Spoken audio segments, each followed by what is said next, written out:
A divisive bill at the State House is one step closer to becoming law. Within the past hour, the Ohio Senate passed legislation known as the bathroom bill. NBC4 State House reporter Natalie Fahmy has been tracking the bill since the start. She joins us live to tell us what today's vote means. Natalie? Yeah, the Senate passed the bill just about 1 hour ago. After some emotional debate on the Senate floor, it now heads to Governor Mike DeWine's desk for consideration. Now, this has been a contentious bill here at the State House for the last year and a half. Supporters of the legislation say it's about creating a safer environment for students, but its critics say this is just the latest in a series of bills here at the Ohio State House that target the LGBTQ+ community. If this bill is signed by Governor Mike DeWine, Senate Bill 104 will require both public and private grade schools and all Ohio universities to prohibit non-gendered bathrooms and will ban transgender students from using bathrooms that align with their gender identity. The bill has 4 exceptions in it for students under 10 being assisted by someone, assisting a person with a disability, in the case of emergencies, or an employee whose duties require it. The CDC estimates that just over 3% of high school students identify as transgender. Opponents of the bill say it targets and harasses gender-diverse students, parents, and staff, and will result in more bullying. Backers of the legislation call it common sense. Ohioans and Americans, quite frankly, across this country, don't want boys and girls sports. They don't want boys and girls locker rooms. They don't want boys and girls bathrooms. It's for the safety of the kids. And this message was sent loud and clear last week during the national election. What if I was forced to use the bathroom of my assigned sex at birth, a women's restroom?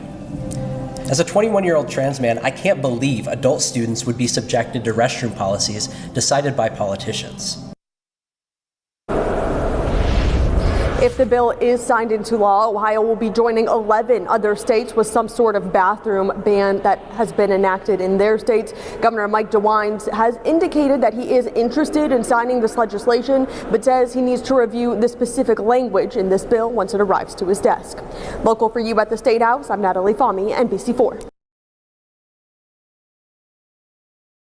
Governor's desk for signing. So this bill would force K through 12 schools to only allow students to use bathrooms and lockers that match their gender at birth. WLWT News 5 Sean McKinnon joining us live with the arguments from lawmakers here and also reaction from families with transgender kids. Sean, before we get started, I'm wondering, has the governor signed off on this yet that you know of?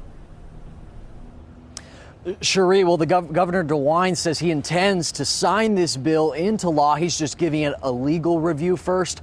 When that happens, Ohio joins at least 10 other states with similar laws. Ohio Senate Republicans vote unanimously to send this bill to Governor Mike DeWine. We have had for literally generations separate locker rooms for men and women. This bill, again, is about safety and security. We need to do this in the schools. The schools need to develop policies based on the legislative guidance that we are providing today. Democrats also voted party line, opposing the legislation. Our children are watching and listening to the demonizing, to the fear-mongering. The reality of the coming law setting in. Kat Steiner's daughter, Cassie, is trans. The message she has received is that Ohio is not a place for her. Her sophomore year, she's homecoming queen. Now she's wanting to leave the country for college. That is simply discrimination in action. I just can't believe that Ohio's focusing on this instead of employment, the housing crisis, inflation. At Transform Cincy, they help kids and teens get new clothes that match their gender identity. They're also seeing families ready to leave the state because of this. Plus, they say bathroom bans leave trans kids without options. I've been in this work almost 15 years, and I used to watch where they would get UTIs and kidney infections because they don't go to the bathroom at school because they don't feel safe. Republican lawmakers acknowledge that if this becomes law, they're expecting lawsuits. Is this perfect? No, it's not. Is it possible that this is going to end up in some litigation? Probably. But a lot of good legislation does sometimes end up in litigation. And maybe the courts will ultimately settle this. Well, this election season, research from Ad Impact shows Republican PACs spent $215 million on anti-trans attack ads. Reporting live, Sean McKinnon, WLWT News 5.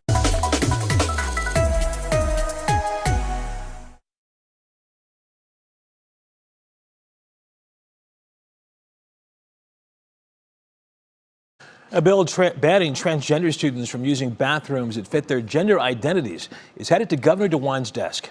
It cleared the Ohio legislature with a majority vote in the Senate yesterday. Our Kaitor K has details on who this will affect and how both sides of the debate are reacting.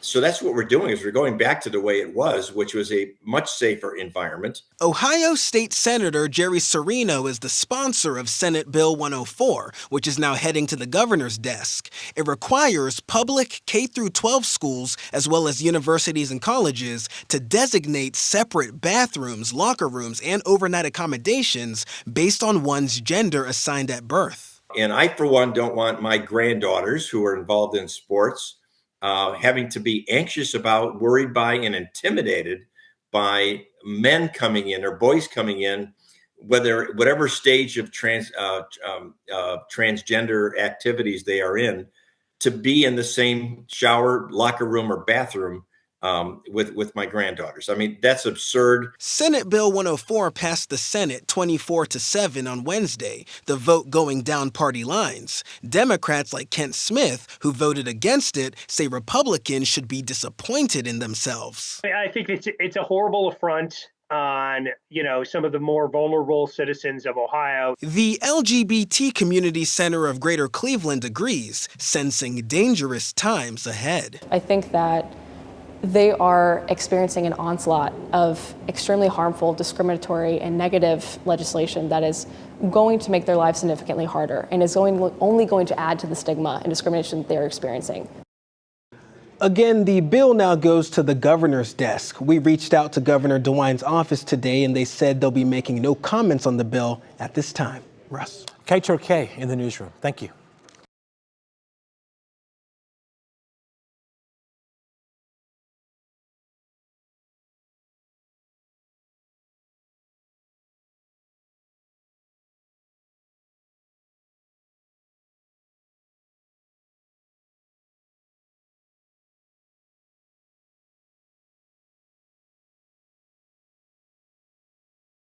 Transgender students could soon be required to use the bathroom matching their sex assigned at birth. Yeah, that's what we're hearing tonight. The Ohio Senate passing the bill today, and it will soon be sent to the governor's desk. Andre Norrells joins us now in studio and has more on the community's reaction. Andre, what are you hearing? Well, Jeff and Kaylee, politicians who support this bill say it will protect students, but a Toledo transgender advocate I spoke to says it would do the opposite. It puts our most vulnerable population directly in the crosshairs for harm. Advocate Nikki Orlowski is on the board of directors of Equality Toledo Community Action. Orlowski says she talks to transgender youth often and believes this bathroom ban will cause harm. Trans people already at a higher rate of being both physically assaulted and also sexually assaulted. Senators from both sides debated House Bill 183. These are people's lives, and we are making them less safe. They don't want boys and girls bathrooms. It's for the safety of the kids. The bill passed 24-7. It bans transgender students from using the bathroom and locker room that matches their gender identity. It passed as a part of a separate Senate bill that targeted the College Credit Plus program. The bathroom ban applies to K-12 schools and higher education institutions. Orlowski, who is transgender, says she works at the University of Toledo. That means I have to use the men's restroom, and that puts my life in danger, just like it puts these children's lives in danger. Supporters argue the bill protects young people in vulnerable spaces. It revolves around the safety, security, and I think common sense. It protects our children and grandchildren in private spaces where they are most vulnerable. State Senator Rob McCauley echoed that in a statement sent to WTOL 11. Orlowski urges the transgender community to find support and safety in one another. But find your group you feel safe with. Find your clique or whatever. Just find your community. The bill will now be sent to Governor Mike DeWine. If he signs it, it becomes law. I called the governor's office today. A staffer told me he would be inclined to sign a bathroom ban bill, but it depends on how it's written. Andre Norrells, WTOL 11.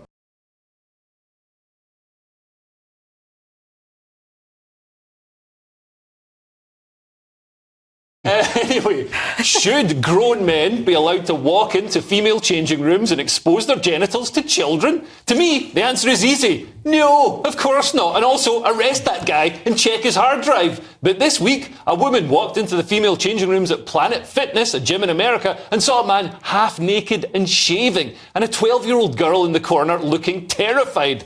The woman took a photo of the man. Here he is. She challenged the man, who, according to her, insisted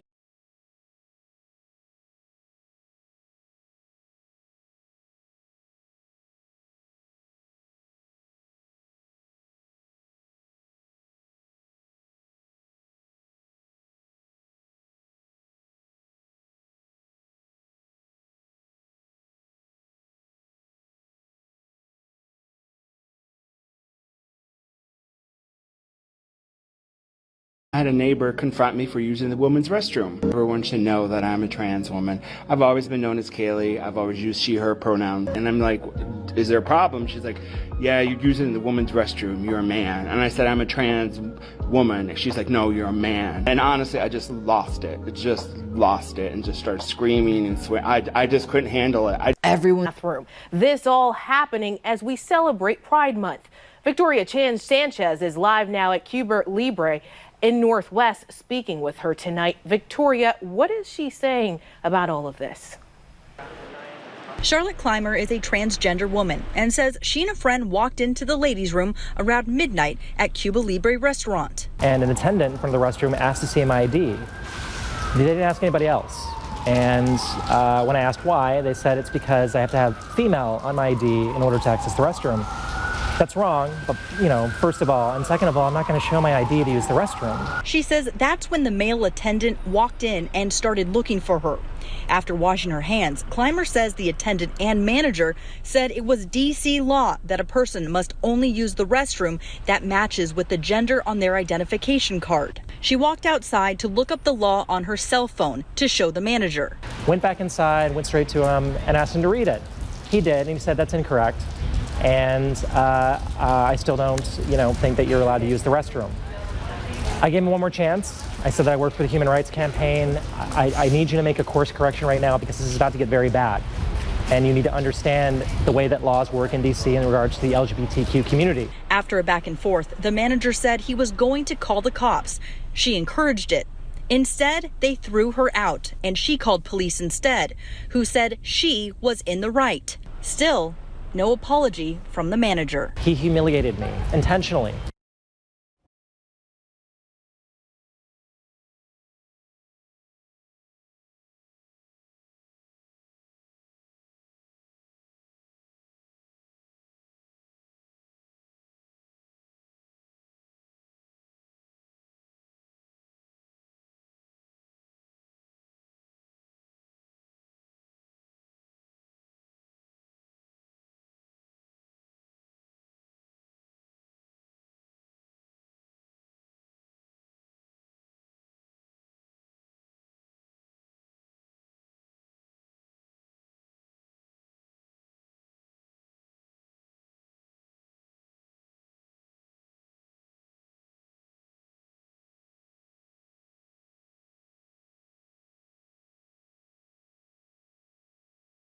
Admits he should have handled this particular case differently. And then 17-year-old boy admitting to sexually assaulting a 10-year-old girl.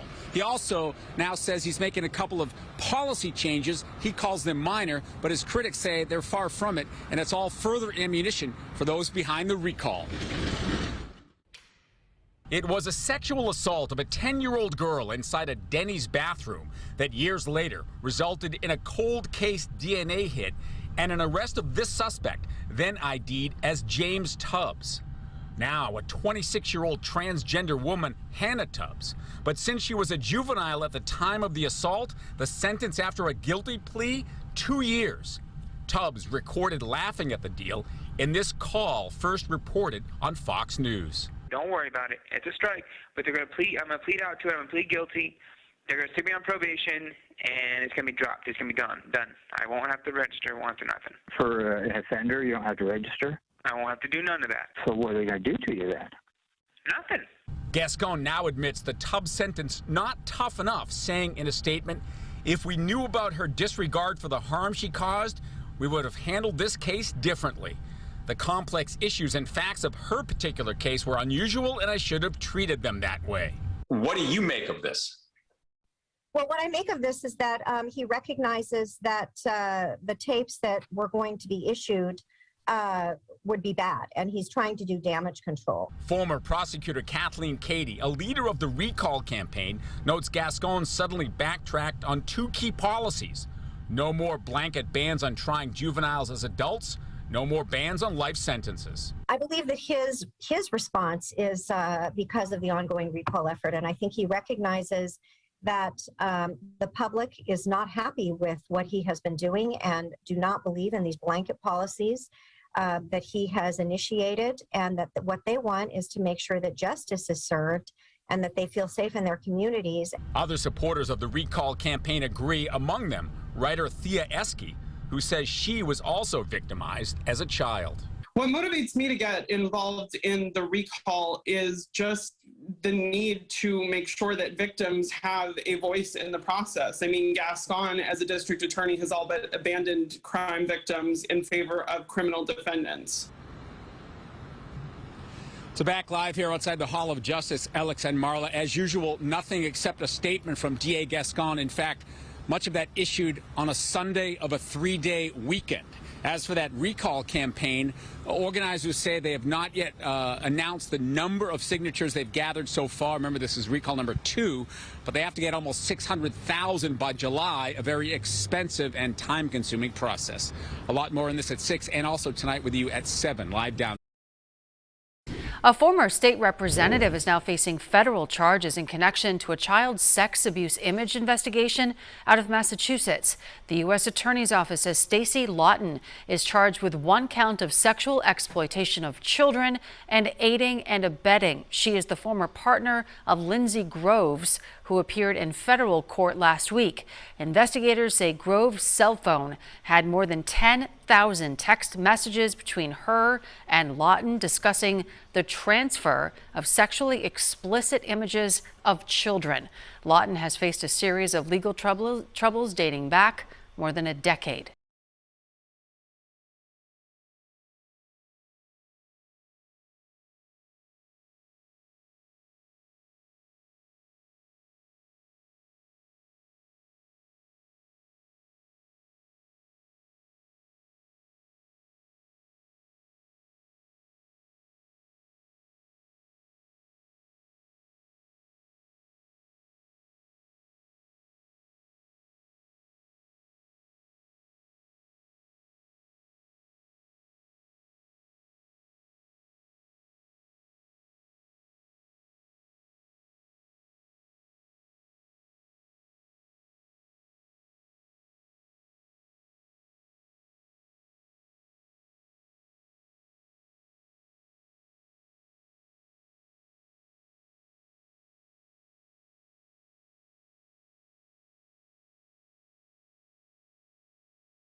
San Jose sex offender wearing fake breasts, wig arrested for loitering in women's restroom.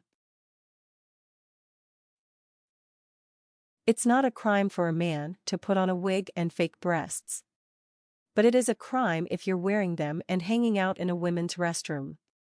Richard Rendler, 60, of San Jose, a registered sex offender, found that out on Friday in Campbell, when he was arrested at the Pruneyard Shopping Center on misdemeanor loitering charges. Campbell Police Sergeant Dave Carmichael said Rendler was arrested after having been caught in the women's restroom of an unnamed store for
people feel their safety compromised. Problem that we have today is the results of many of the bad policies that over-criminalize communities without really looking for a path in order to create the reduction of crime, the prevention of crime, and putting communities in a better place.